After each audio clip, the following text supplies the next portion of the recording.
Let me tell you how I learned that in Florida, sometimes the real storm isn't the one that blows in off the ocean. It's the one that hits your own driveway right after you've given everything you've got for the people around you. If you think I'm exaggerating, you've never tangled with a man like Richard Kerr, retired insurance exec, self-proclaimed HOA kingpin, and the guy who managed to fine a fire truck for saving the neighborhood. Yeah, you heard that right. An actual rescue truck, still dripping rainwater from the worst storm we'd had in years, got slapped with a $500 ticket while I was upstairs trying to dry out and catch 2 hours of sleep.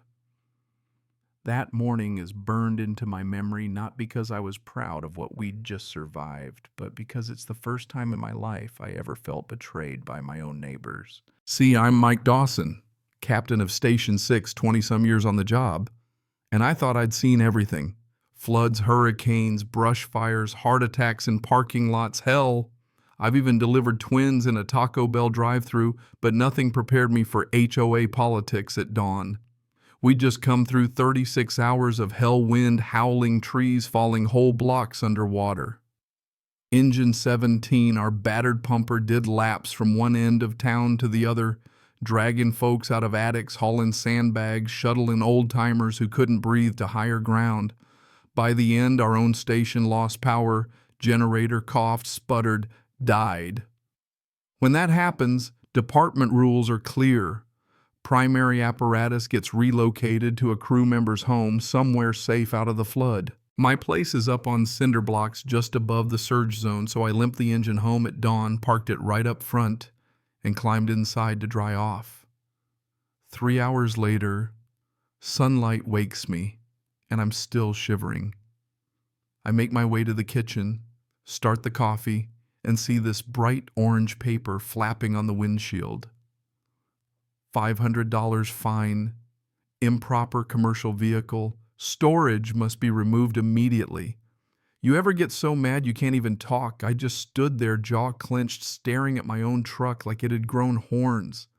The whole block was still a mess, mud lines on the siding, sandbags everywhere, storm debris piled knee-deep. And there in the middle of it all was a fire engine still marked rescue, streaked with dirt, looking as tired as I felt. I knew before I even checked Kerr, Richard Kerr, HOA president, the guy who'd been gunning for us since the day he moved in. He called our trucks an eyesore, lobbied to ban all non-essential vehicles from the neighborhood, didn't want sirens or drills because they disturbed the peace. We'd always let it slide because, that's how these folks are retired, a little too much free time, love their rules. But this was personal. I called him, hands still shaking. He picks up cool as ever. "Good morning, Mr. Dawson. How can I help you?" I tell him straight, "Richard, you find our rescue truck. We're still on emergency ops. The station's powerless. I followed county protocol. He doesn't miss a beat. It's against the bylaws, Mr. Dawson. We must preserve the community aesthetic." That's when I realize he's proud of this. He wants me to back down, apologize. I hung up before I said something that would get me in trouble. You know what I mean? Some folks just don't get it until it happens to them. I could have let it go, God knows I wanted to, but when I got to the station, my crew already knew. Paramedic Laura Bishop, still soaked from last night, slammed her mug down. He fined a rescue truck. We just pulled 3 families out of the flood. Tom O'Neill, our engineer, just shook his head. Told you he hated us. Says we tank his property value. I tried to be the adult in the room. I wrote a polite, detailed email to the HOA board, attached photos, cited the Florida statutes, protecting emergency vehicles, explained the protocol, even offered up time-stamped proof that Engine 17 was still in service at dawn. I ended it with, "I respectfully ask the HOA to rescind this citation in light of the emergency and the public service provided." Sent it waited. Next morning, one line back. "We enforce community rules consistently. No exceptions." That's when something inside me snapped. No exceptions. Not even for the people keeping your street from turning into a disaster movie. I read it to the crew, could see the anger simmering under the surface. Laura said, "What do we do?" He's hiding behind the rules. I told her, we give him a way out. And if he won't take it, we play by the same rules better than he ever could. 2 days later, another envelope. $250 a day for continuing violation. By Friday, I was up to $1,000 for following the rules that kept Kerr's own house from flooding. No warning, no hearing, just a stack of bills and a quiet little smirk every time I passed him on the street. That's when I knew this wasn't about the truck or the storm. This was about power. Now here's where it gets good. I spent half a night poring over every state code, county ordinance, and disaster regulation I could find. Found a little gem in the fire code after a declared disaster. Every HOA must maintain clear, unobstructed emergency access, including lighting along any perimeter fence bordering a public road. Kerr's fence. Wooden high and so overgrown with trees that even moonlight couldn't get through. No lights, no sight lines, multiple violations. And all of it on the books, his beloved rules. I called the county fire inspector, laid out the whole story. Storm fines, the fence, the law.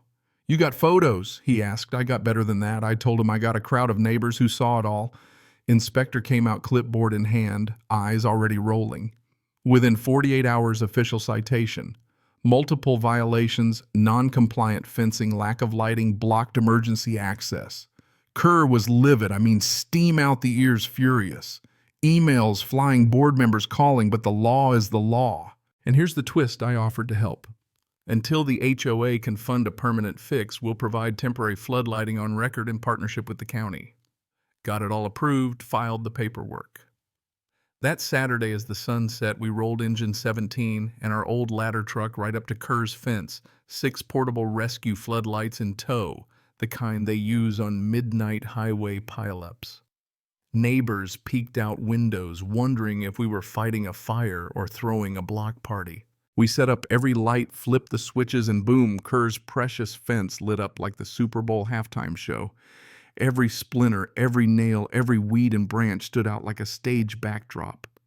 Laura and Tom handed out fire safety pamphlets, explained the law to anyone who asked. Just keeping everyone safe, Laura said, shaking hands with folks who were laughing behind their hands. The place looked like a movie set, 50,000 lumens bouncing off every hydrangea and hedge. Did we do it to embarrass him? Maybe a little. But mostly we wanted folks to see what happens when rules get twisted for ego instead of good. The local news van pulled up before midnight, camera lights rolling. Next morning we were everywhere, social feeds, group texts, you name it. Clips of Engine 17 hauling people from the flood side by side, with a headline about the HOA fining rescue trucks. The county commissioner even put out a statement, HOAs exist to serve, not obstruct our first responders. By Monday, the pressure was a tidal wave. The HOA caved, rescinded every fine, dropped the complaint, no questions asked. But the lights stayed up for 2 more weeks on county orders until the fence was permanently fixed on the HOA's dime. Every night, folks walked their dogs just to see it. Some took pictures. A few said thanks. In the end, it wasn't about winning or gloating. It was about showing the whole block, hell, the whole county, that you don't punish the people who protect you. After the last light came down, I found Laura waiting in the kitchen. She handed me a little box, grinning. For you, Cap. Inside was a brass plaque, Engine 17, lighting the way for justice. We all had a laugh. Sometimes I told them you really do have to fight fire with fire. Now you tell me, was I wrong for fighting back? Or does justice sometimes need a little extra wattage? I want to hear what you think. Drop your take in the comments. Let's see where this one lands.